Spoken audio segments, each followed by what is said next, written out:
Hello, I'm Irma Baker. Welcome to our show. You know, as the holidays roll around, has anyone ever given a thought to all those iconic symbols of the other holidays?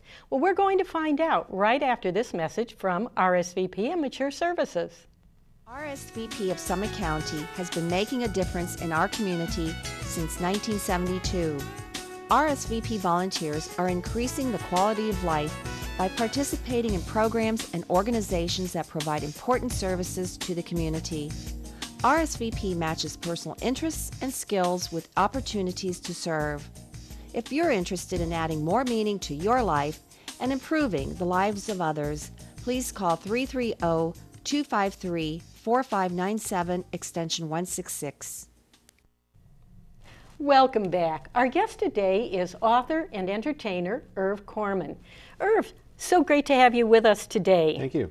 And the reason that I'm so excited about having you here today is because you have just released your first children's book, and it has to do with Christmas. Tell us a little bit about the City-Town Christmas Conundrum. Basically, it takes place Christmas Eve on a park bench in a mythical town called City-Town in the 1950s. And 5 people no one wants on Christmas Eve are sitting on a park bench feeling sorry for themselves after they've introduced and bumped into each other. We have George Gobble, a Thanksgiving turkey. We have Fred Astaire, a Halloween ghost. We have Jack Rabbit, a Easter bunny. We have Patty O'Furniture, who's a St. Patrick's Day leprechaun. And we have Clara Bow-and-Arrow, who's a St. Valentine's Day Cupid, who nobody wants to see any of these 5 people. They sit there feeling sorry for themselves. Out of the corner of their eye, they see a little boy and girl rummaging through a trash barrel. And as the kids take off, the 5 of them saying, you know, instead of feeling sorry for ourselves, why don't we follow those 2 children and maybe we can do something for them since we're not doing anything. And that's all I'm going to say. It is what the 5 characters who nobody wants Christmas Eve, how they help this less fortunate family have a better holiday. Well, you brought the book along, yes, and you kind of feel sorry for those characters sitting on that cold park bench with nothing to do because their holidays are all past. Right.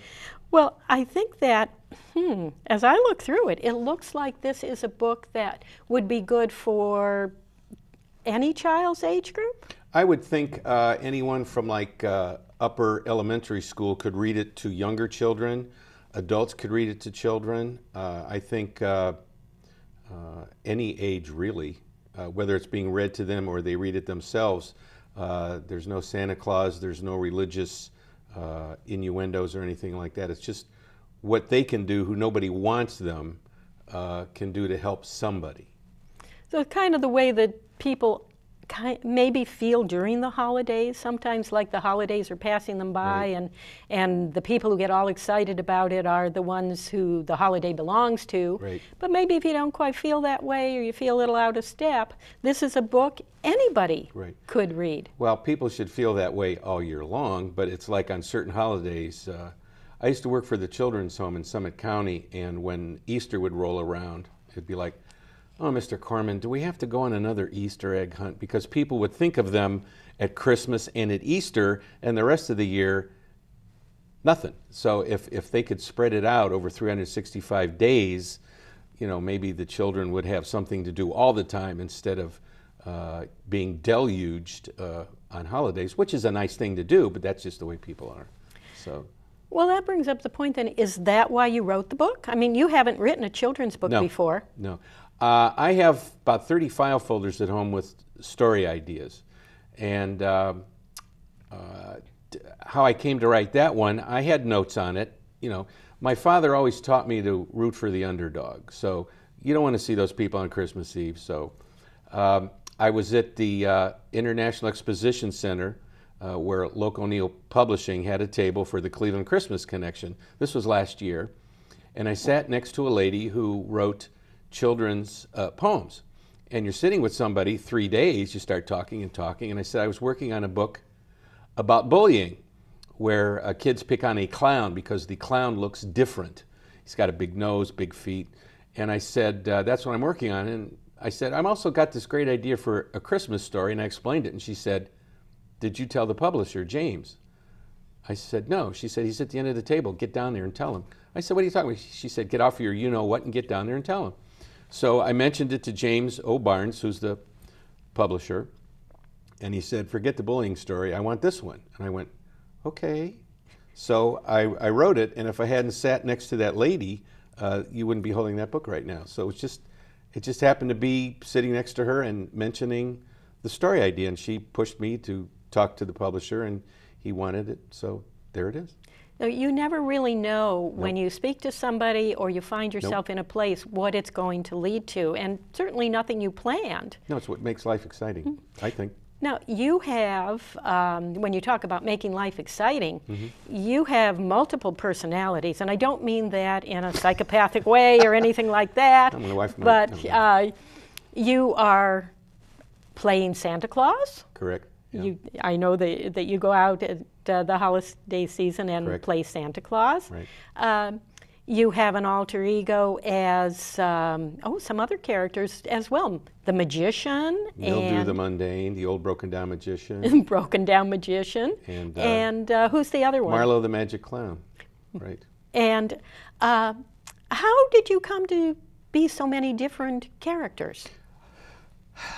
Again, circumstance. I was teaching elementary school, and I was a speech pathologist, and I had, I think, 4 or 5 groups in the morning and 4 or 5 groups in the afternoon.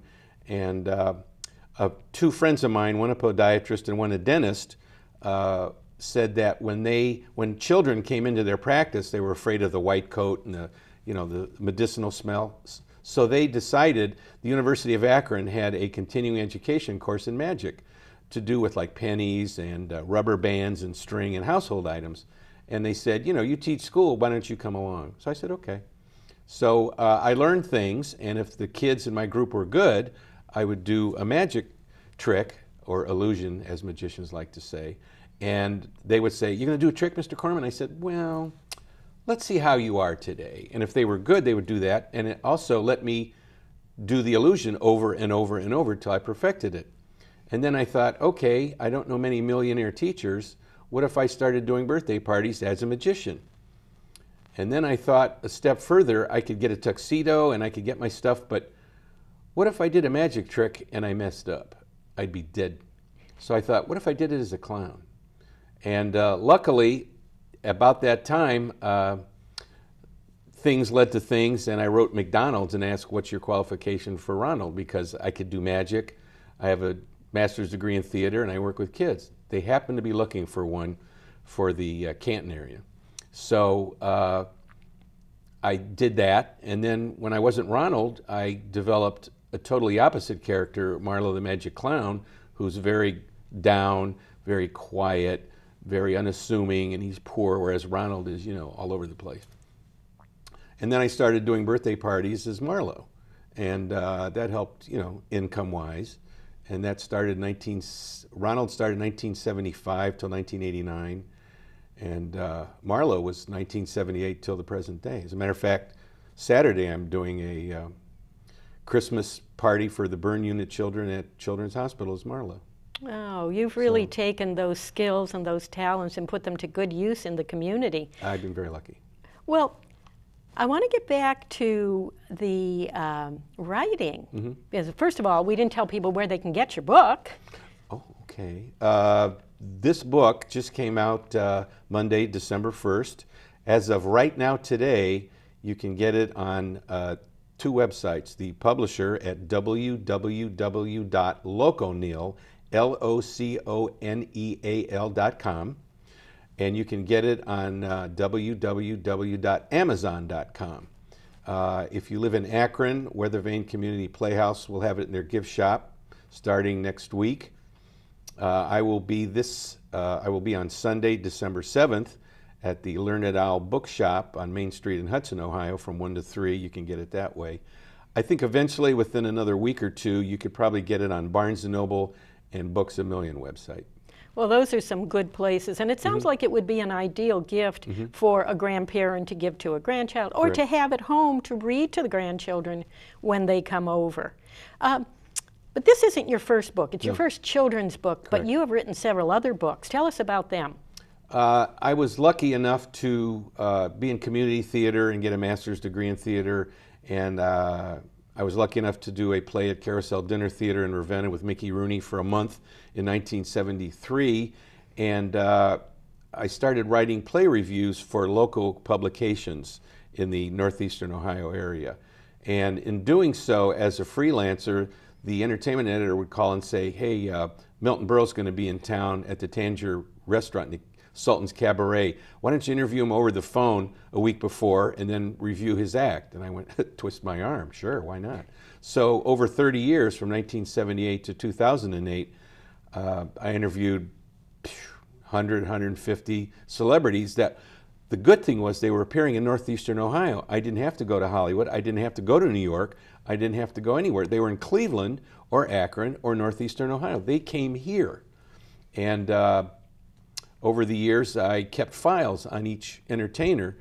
And as they passed away, I would say, oh yeah, I remember Milton Berle. He was Tangier. No, you don't. And I would pull the thing out of my file, and there would be his picture, me with him, the review I did, or the phone interview. And I had audio tapes of the phone and personal interviews. So I had time capsules on each entertainer I did. And after 2008, I thought, well, why don't I start writing about them? And each chapter was an entertainer, and I did it in order that the entertainer passed away. And that was the first book. There were 25 people in that one. I was Jerry Lewis's bodyguard for 10 minutes and other celebrity encounters. That's the book? That's the first book, released in 2011 through Loco O'Neill Publishing. And 2 years later, last year, I did a second book called I Was Jackie Mason's Chauffeur for 5 minutes and more celebrity encounters, about 25 more people who I met, and some of them who are still living. The first book, most of them had or have passed away. So each chapter is a different person, so the unique thing about the book is that you can read a chapter, put the book down for a week or two or a month, and then pick it up and go to the next chapter. You don't have to reread what you did before, because each chapter is about an individual person. And as one person said, oh, it's also nice to see the pictures and watch you age. So what can I say? What a sweet thing for people to say. If they buy the book, they can say whatever they want. Well, you've gotten some great reviews of your books in local papers. I know we brought a few of those along. So you're well known in the community, but it sounds like you don't really have that big celebrity, do I want to say celebrity head? No, no. Like I said, I've just been very lucky. I mean, I have an autographed picture collection in my home, but it's in my basement office. I don't want people to come in the house and walk in the family room and, oh, Mr. Show-Off's here with all his people. Not too many people get to see the autographed picture collection in my basement because I retreat into Marlowe, I retreat into Mildew, and when I write a story, it's about the person, it's not about me. So I have no reason to do that.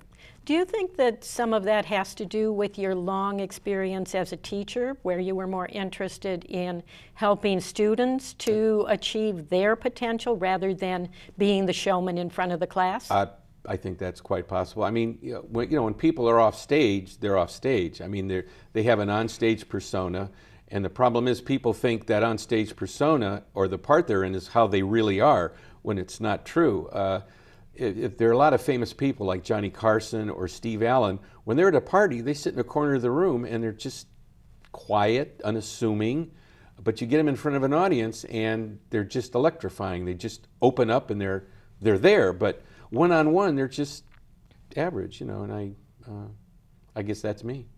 How did you discover that you had this ability to get up in front of people and entertain them? When I was younger, I had a stuttering problem, and one of the first things I did was I would lip sync or pantomime Jerry Lewis records, like Never Smile at a Crocodile. I can do that at the drop of a hat. But I would get up in front of people and do that. I didn't have to talk.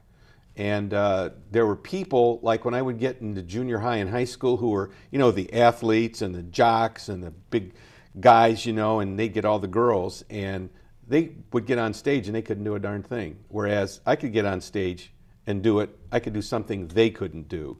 But of course I was no jock. I was on cross country, but not a spectator sport. But I could do something they couldn't do, and that kind of gave me inner strength maybe. So when it came to being in front of people, it never bothered me, where other people would rather jump out a window, no matter who they were, rather than get in a group of people, and that gave me confidence. I had a elocution teacher, a little lady. Her name was Billy Larmer. She was about 5 foot, and I would take the bus from my house to downtown Akron every Saturday, and before I left, she lined me up against the wall, put her fist in my stomach, and say, "Repeat the vowels." So I would she'd put her fist in my stomach, and I'd have to go A, E, you know, and do the vowels, and I never had a problem with volume. And I did summer stock with a professional actor whose name I won't say. He always talked from here, and he was always getting cough medicine, going to doctors, because he didn't learn to talk from his diaphragm. Of course, he became famous and I didn't, but I prided myself in never getting a sore throat. The director never said, "Speak louder," just because of that little lady in Akron, Ohio. She taught me how to speak from the diaphragm and not the throat, and I never had a problem that way, and she was a good teacher. Well, you never used that technique with any of your students, did you? No, because first of all, you're not allowed to touch the kids, first of all, and I would just like do it in my own stomach and say, "Can you do it in your stomach like that?" Because, you know, I wouldn't want to. And although when I taught at Akron U, I would have a student volunteer come up, and I'd go against the wall and I'd say, "If you don't mind putting your fist in my stomach," and then I would do it to their fist. Because if they had volume problems, I would say, "Here's what I learned," and they could learn that way. But you're not supposed to touch the kids for obvious reasons. So. Well, tell us a little bit about your encounters with the various celebrities. I know the one book has Jerry Lewis in the title. Right. Well, I was his bodyguard for 10 minutes, and probably people are tired of hearing the story, but you've never heard it. Carousel Dinner Theater in Akron in 1990 had Jerry Lewis for a week, and they advertised opening night that you could meet him after the show in the lounge upstairs, Prescott Lounge upstairs at Carousel Dinner Theater. Well, press people know each other, and I did not see any press people I knew. There were some interesting looking people, to say the least, and the PR lady, Betty Wilson, said that she heard there was a stalker in the audience, so she was a little upset.